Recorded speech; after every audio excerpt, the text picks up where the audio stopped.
Bonjour à tous, on démarre l'actualité de ce mercredi 25 janvier 2023 par celle des locaux. 2 jours après leur qualification en quart de finale du CHAN, une grande partie des Lions locaux a repris hier le chemin de l'entraînement vers les coups de 17h, toujours sur la pelouse de l'annexe du stade 19 mai 1956 Tanaba. 2 absents de marque étaient à noter. Cher Ibrahim Diouf, élu meilleur joueur contre la RDC, et Lamine Camara se sont entraînés en solo. Les 2 joueurs, après avoir effectué des tours de terrain, sont restés à l'écart. Rien d'alarmant pour le milieu de terrain de Génération Foot qui a juste besoin de quelques heures de repos avant de retrouver ses coéquipiers. Toutefois, la blessure de l'attaquant de Guédiawaye semble plus inquiétante. En effet, selon nos sources, il souffrirait d'une enflure de l'orteil. Pour l'heure, aucune communication n'a été faite en ce sens. Le suspense est terminé. Le Sénégal affrontera la Mauritanie en quart de finale. Il manquait donc à connaître le dernier qualifié et par la grande surprise, c'est le menat du Niger qui complète le tableau en terminant premier du groupe F après sa victoire contre les Lions indomptables du Cameroun 1-0. Samedi 28 janvier, Madagascar-Mozambique 16h GMT à Constantine,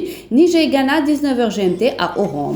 Mercato des Lions, actuel 17e du championnat anglais, Bournemouth a remporté la bataille pour la signature du promoteur attaquant sénégalais Nicolas Jackson. Selon Fabrizio Romano qui confirme la signature prochaine de Jackson à Bournemouth, la visite médicale du Sénégalais est prévue pour ce mercredi. Alors que les documents du deal sont prêts, les différentes parties sont tombées d'accord autour du montant de 23 millions d'euros plus 2,5 millions d'euros de bonus. Nicolas Jackson est attendu en Angleterre dans les prochaines heures. Du côté de l'Espagne, l'avenir de Famara Diédhiou à Allianz Sport semblait se préciser depuis plusieurs mois. Longtemps blessé la saison dernière, l'attaquant sénégalais n'avait fait son retour sur les terrains qu'à la fin du mois d'octobre. La bonne nouvelle, Fam est prêté à Granada jusqu'à la fin de cette saison. Ce prêt comporte une option d'achat pour laquelle 7e de la 2e division d'Espagne. Ainsi, en signant chez les Rory Blancos, Famara Diédhiou devient le 4e sénégalais à débarquer au Nuevo Los Carmenes après le gardien Chersa, Pape Malick Diakhaté et Alpha Dionkou. Direction la France, Ariel Mendy a effectué son retour en Ligue 2. Le latéral gauche passé par le RC Lens, l'US Orléans et le Servette Genève vient de résilier son contrat avec le Clermont Foot. Libre, il s'est ensuite engagé dans la foulée en faveur de Grenoble F38 jusqu'en juin 2025. À Grenoble, Ariel Mendy y retrouve d'anciens coéquipiers mais aussi son compatriote Pape Maïsaba. On reste toujours en France et voilà, c'est reparti. Bamba Dieng n'en a pas assez des mercatos mouvementés. Poussé vers la sortie de l'Olympique de Marseille l'été dernier, un départ du champion d'Afrique est à nouveau évoqué. Il semblerait même que cette fois-ci ne soit inévitable, d'autant que l'OM est prête à faire de lui une monnaie d'échange pour s'attacher les services de l'attaquant du FC Lorient Terem Moufi. Le club olympien est prêt à inclure Dieng dans le deal tout en proposant également une belle somme d'argent. D'ailleurs, les deux clubs auraient trouvé un accord et Bamba Dieng lui-même serait attendu avec les Merlus comme le révèle Foot Mercato. Sauf que ces dernières heures, toujours selon la même source, un club anglais s'est immiscé dans le dossier Everton. Les Toffees se sont tournés vers Bamba Dieng et veulent absolument tout faire pour l'acheter. De son côté, le Sénégalais de 22 ans serait prêt à tenter l'idée de rejoindre la Premier League dès ce mois de janvier. Tournoi EFOA,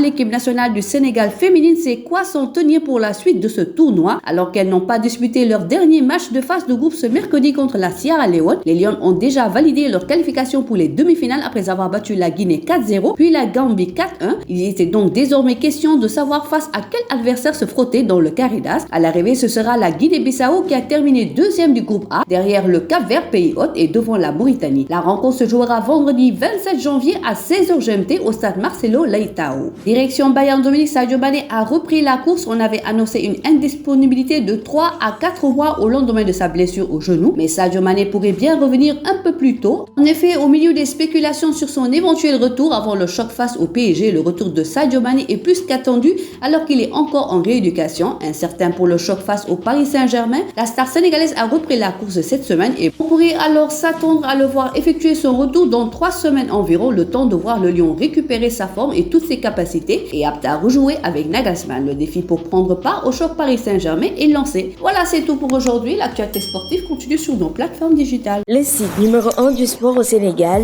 sport.com, est maintenant disponible en version application mobile sur iOS et Android. Retrouvez l'actualité du Sénégal pour tous les sports en direct sur votre téléphone: football, lambe, basket, sport de combat, athlétisme et bien d'autres disciplines. Toutes les statistiques des championnats sénégalais, les matchs, les résultats, les classements à suivre en direct sur votre application Sport.